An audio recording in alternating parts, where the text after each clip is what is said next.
I'm Ryan O'Dowd, and you're listening to Ryan's Audiobooks on the Issues Magazine YouTube channel. Today we begin our second book in the series, Operating Manual for Spaceship Earth, by R. Buckminster Fuller. This particular edition, series editor Jamie Snyder, Lars Mueller, publishers.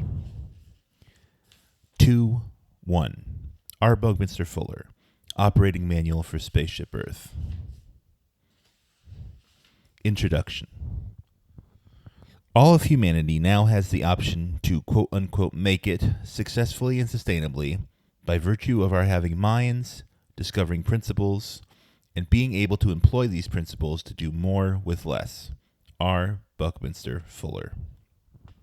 It is a great honor to write the introduction for this new edition of three of my grandfather, Buckminster Fuller's most important books: Operating Manual for Spaceship Earth, Utopia or Oblivion, and It Came to Pass Not to Stay.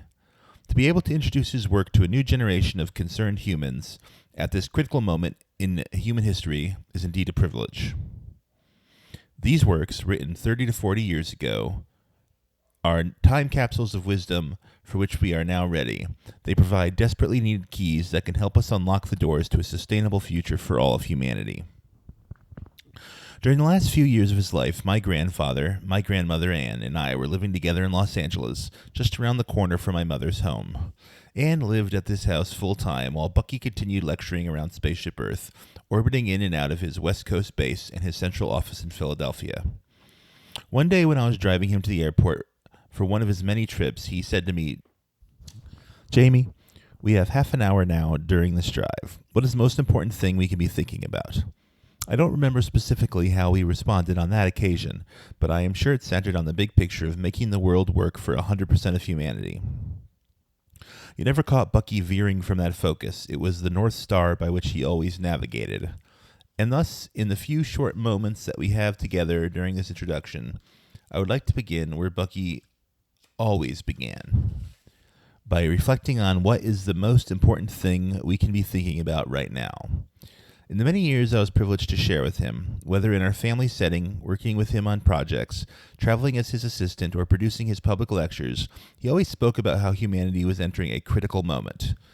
His research led him to conclude that we had reached a fundamental fork in the road and were confronted with the most profound choice imaginable: utopia or oblivion for all of humanity. He asserted that for the first time in human history, we gained the potential to destroy life on this planet as we know it, and at the same time acquired the know-how to meet the basic survival needs, food, shelter, energy, water, etc., of 100% of humanity on a sustainable basis, using then present resources and technology, and phasing out the use of fossil fuels and nuclear energy. I was in the audience for hundreds of Bucky's lectures during the 28 years we shared life. Whether he was discussing planetary trends, nature's principles of design, the engineering strategies of his inventions, or how a little individual can be effective as an agent of change, he never lost sight of this big picture of our world. Living and traveling with him day after day, I can truly say he was a person who lived his every moment with the perspective that our world was in an emergency, and that his every choice, his every action, as well as ours, could be the straw that broke the camel's back or made the difference in assuring our survival. Bucky's focus on Earthian's critical moment was indeed powerful and persuasive to many of those whom he came in contact. And yet, like any new idea or insight ahead of its time, people could only begin to digest the true scope of his words. It seemed so large that making the link with one's everyday life could be difficult. Is it true that we can make the world work for all of humanity? Even if it is true, how can I, as one person, do anything about it? Were typical questions that naturally followed for those first encountering his message. In the years that followed, while many became involved in addressing some aspect of the challenges facing our society, the urgency of humanity's critical moment could still seem remote from the comfortable daily lives that most of us in the developed countries enjoyed.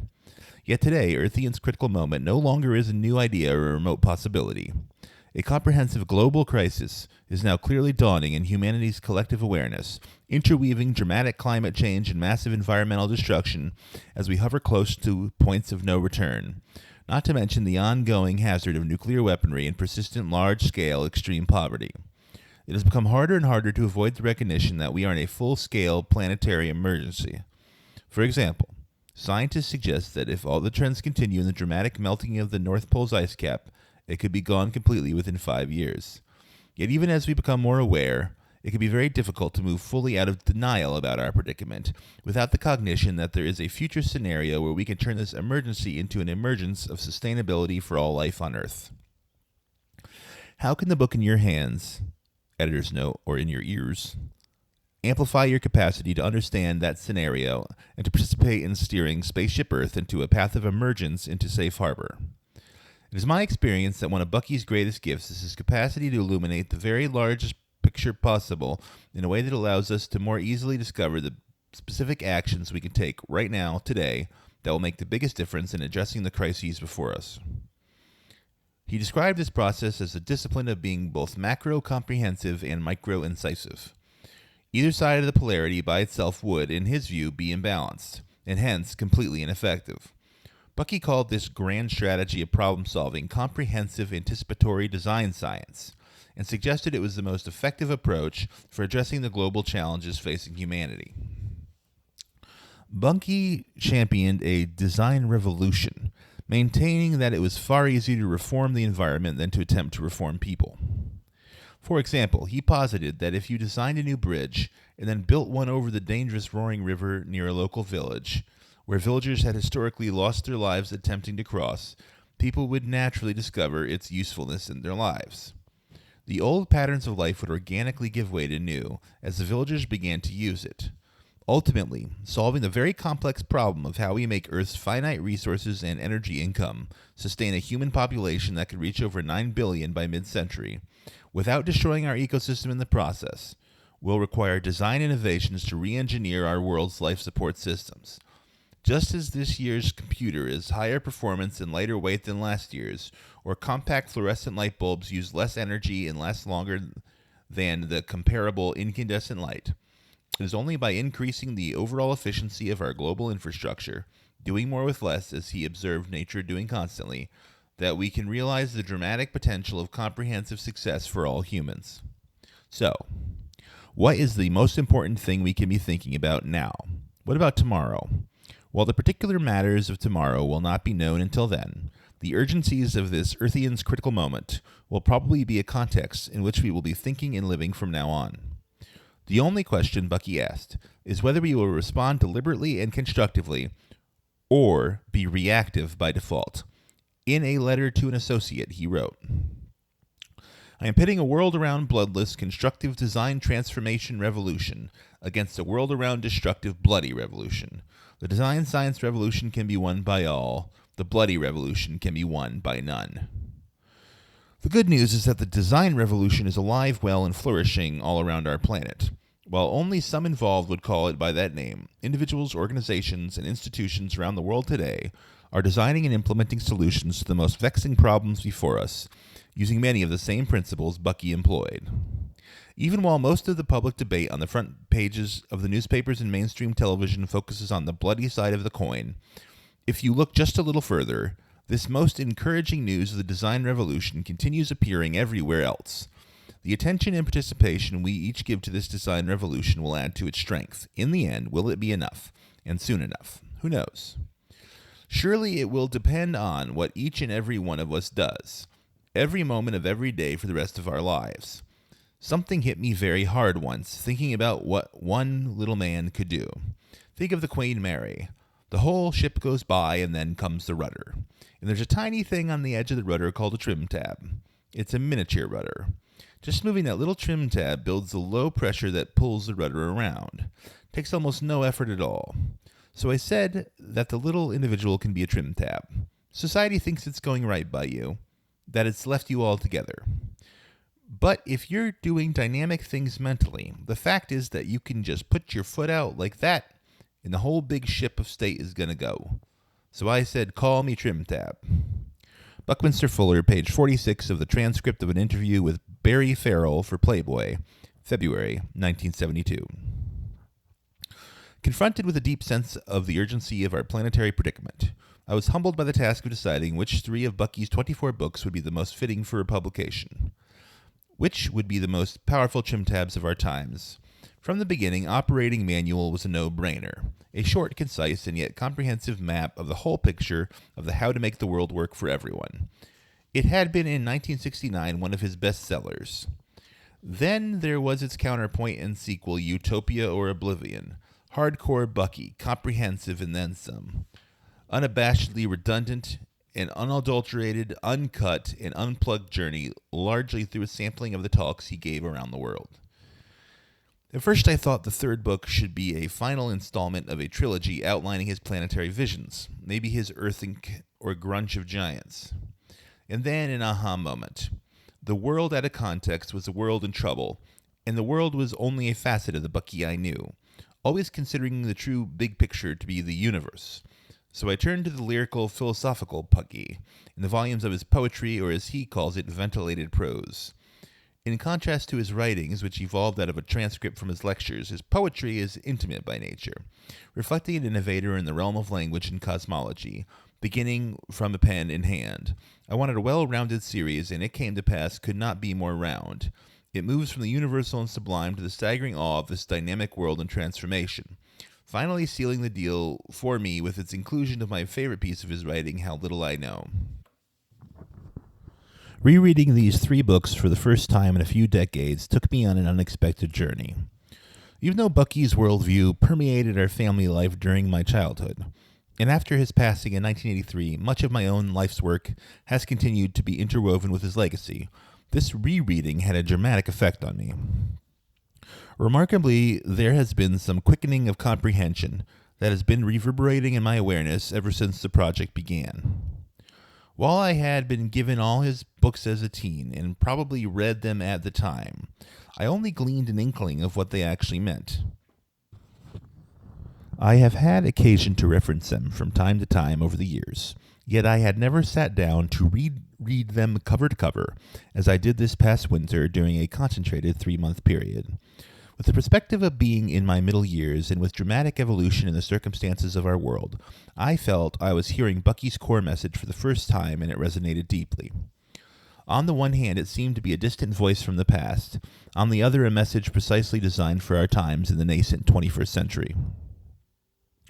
As I read, I kept being reminded how humans are fascinated with going back or forward in time.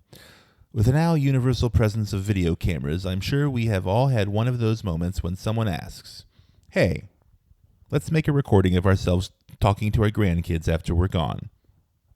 What would you say? What wisdom could you provide to guide their way? Rereading Bucky felt like discovering just such a buried treasure in the attic, an important message from a grandfather. It was Bucky in another time, speaking to us now as we find ourselves in crunch time, trying to figure out how to successfully triage the crisis before us. And it is precisely the fact that Bucky was so ahead of his time before all the shit hit the fan, and looking toward a fast-approaching critical moment, that makes his message so valuable for today. Growing up, I intersected with the creation of each of these books in their making. Utopia or Oblivion derives from the lectures given by Bucky during the 60s. And from my earliest memories, I think of him being in constant motion during that time, going from one lecture to another, which often brought him to Los Angeles where I lived. While I cannot recall the first time I actually attended one of Bucky's public lectures, by the end of the 60s I had been to many. And his thinking out loud, as he described his talks, might show up at any moment when he was around, in the car, around the dinner table after a meal, or while being interviewed in the house. In my early teens, I remember particularly watching him edit the publisher's galleys for his book, Operating Manual for Spaceship Earth. Whether sitting next to him on an airplane to the East Coast, during the summer cruises on his sailboat off the coast of Maine, or around the dining room table at our home, always a favorite spot for him to work, I watched him go over and over again this bundle of pages, marking it up with notes, colored arrows, diagrams, and attached pieces of paper. During informal gatherings of family, friends, or associates, he would also read or have others read the manuscript aloud as it progressed. It was a fascinating process to observe, and piqued my interest about what his books might have to say. By the time I got into high school, I was hungry to be able to read his books by myself, and at my request, he gave me a set for Christmas. Recently, I was also quite startled to discover another intersection showing up in the Fuller archive at Stanford University. As I examined the working manuscript files for And It Came to Pass Not to Stay, I found at the end of one draft of the manuscript a log of all the places it was retyped. Bucky was always very keen on thorough documentation, such as Buckminster Fuller, August 4th, 1974, Bear Island, Maine. Corrected and retyped at Shiraz, Iran, September 24th, 1974. Corrected and retyped again at Bombay, India, October 1st, 1974. Corrected and retyped at New Delhi, India, October 6th, 1974. Corrected and retyped at Philadelphia, Pennsylvania, USA, November 22nd, 1974. Corrected and retyped at Philadelphia, Pennsylvania, USA, December 4th, 1974. Corrected and retyped at Philadelphia, Pennsylvania, USA, January 31st, 1975. It caught my attention because they were the places I traveled with Bucky at the beginning of the year-and-a-half period I spent touring with him all over the world. It was an extraordinary schedule. During that period, he averaged one lecture every 3 days. Like going through some kind of wormhole in time, it also sent shivers up my spine when I came upon a piece of small, loose-leaf, unlined paper in another folder in the archive. This folder seemed to contain the very initial working materials for one of the chapters of the book, then entitled The Poem of 1976. Amidst the cut-up and taped-together pieces of typescript, I saw this piece of paper with my own handwriting. True wealth is the already accomplished organization of human capabilities to clothe, shelter, feed, protect, inform, and accommodate the initiatives of human life. The magnitude of true wealth consists of the number of forward days of the number of human beings already provided for. The stanza was then marked up by Bucky, with drawings of geometrical structures filling the other side of the page. That piece of paper was a hologram of an afternoon working with him. It reflects the process of a man who is intent on assessing the state of his world, its trendings, and the options for success. These books are akin to a first snapshot of our times, taken by a man who was looking as hard as he could at the future of Spaceship Earth. Just as this famous 1968 Earthrise photograph of our planet from the moon, taken by the astronaut Bill Anders aboard Apollo 8. It's as if we are seeing ourselves for a first time. And while the technology of Bucky's camera lens was very primitive compared to today's, his big picture of the challenges and potentials for humanity entering the 21st century is remarkably sharp. You will see, pervasive in Bucky's writing, his predilection for looking forward and attempting to anticipate where the trends were leading.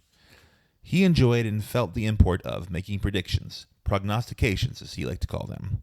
For example, in the time he wrote the 3 books of this series, he dreamed of access to the early room-sized mainframe computers. He wanted to use them to computerize the vast world of inventory of resources, human trends, and needs that he with staff assistants had collected and assembled by hand for over 30 years. In these books, he repeatedly made predictions about how the application of the computer was going to dramatically change our world. There he was in 1975 saying, "Advantaged by the computer's capability to inventory, permutate, and re-evidence all relevant metabolic information, humanity is about to discover that whatever it needs to do and knows how to do, it can always afford to do, and that in fact is only and all it can afford to do. And it came to pass not to stay," page 94. We have certainly been greatly advantaged by the computer's capability to inventory, permutate, and re-evidence everything under the sun. Yet, even though a small Apple II computer was given to Bucky's office staff by Apple in the last few years of his life, he did not live to take advantage of this capability to see his inventory of global data computerized. Though he could see it coming, he never experienced doing research with the vast databases of planetary information we now have at our fingertips. You will notice that some of his predictions, such as expecting population to level off at 5 billion people well before the year 2000, were off. Nonetheless, population experts now agree with him in predicting the actual stabilization of population. The UN estimates almost 9 billion by 2050. And the insights that he had about the dramatic and inexorable decrease in birth rates as a function of improving standards of living and the bulge of population from steadily increased lifespans turned out to be right on.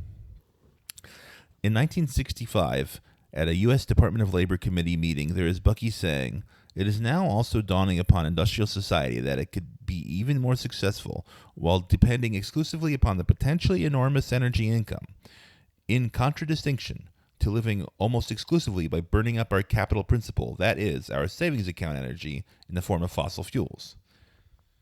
The natural energy income, for instance, the harnessable ocean tides, wind, sun power, and alcohol-producing vegetation, can be made to flow through the wires and pipes to bring adequate energy to bear on the levers to step up man's physical advantage efficiently to take care of all of humanity. Utopia or Oblivion, page 301. Or there he is in 1967 on one of his favorite words, synergy, saying as he always did in his lectures, synergy is the only word in our language meaning behavior of wholes unpredicted by behavior of their parts. Since my experimental interrogation of more than 100 audiences all around the world has shown that less than 1 in 300 university students has ever heard of the word synergy, and since it is the only word that has that meaning, it is obvious that the world has not thought there are any behaviors of whole systems unpredictable by their parts. This is partially the consequence of over-specialization and of leaving the business of the whole to the feudal kings or local politicians. Operating Manual for Spaceship Earth, page 79. In our day, synergy has become a word used so much, from business journals to candy bars to neighborhood health spas, you would think we intuitively knew what it meant. Let's hope this is a harbinger of our capacity to see the whole picture ever more clearly. For as Bucky used to exclaim, when people know what it is all about, they don't need someone else to tell them what to do. For those of you reading Bucky for the first time, I offer a few specific tips for your journey through this universe. You may find with the pulsation from the macro to the micro, from the comprehensive to the incisive, that your mind is stretched and turned in a way that is at first disorienting. Think of it instead as a reorientation, a real orientation that can at first be dizzying.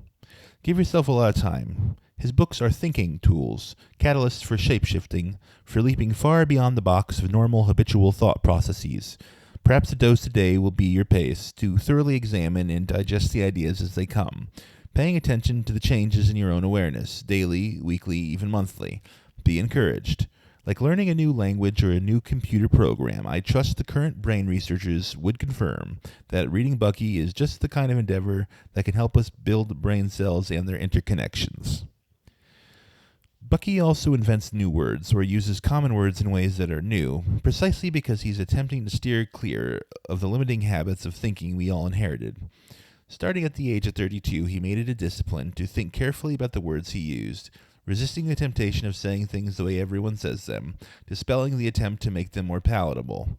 For example, he would frequently point out, we still say words sunrise and sunset, even though we have known for hundreds of years that the earth revolves around the sun. In response, someone wrote him suggesting alternatives, sunsight and sunclips, which he quickly adopted. When reading Bucky, I find it useful to apply a strategy also taught in foreign language classes. As you begin to converse in a new language, let the words pass through without attempting to grasp everyone individually. Stick with the continuity, even if it means that on the first time through, you miss a number of details. For if you get the continuity, and are able to stay focused on the big picture and the underlying principles, you will glean a sense of the context, even if all the details are not yet clear. And with this general sense of what he is saying, you may discover the inspiration that draws you back a second time, to begin progressively examining the details. Bucky suggested this was in fact a principle of the universe.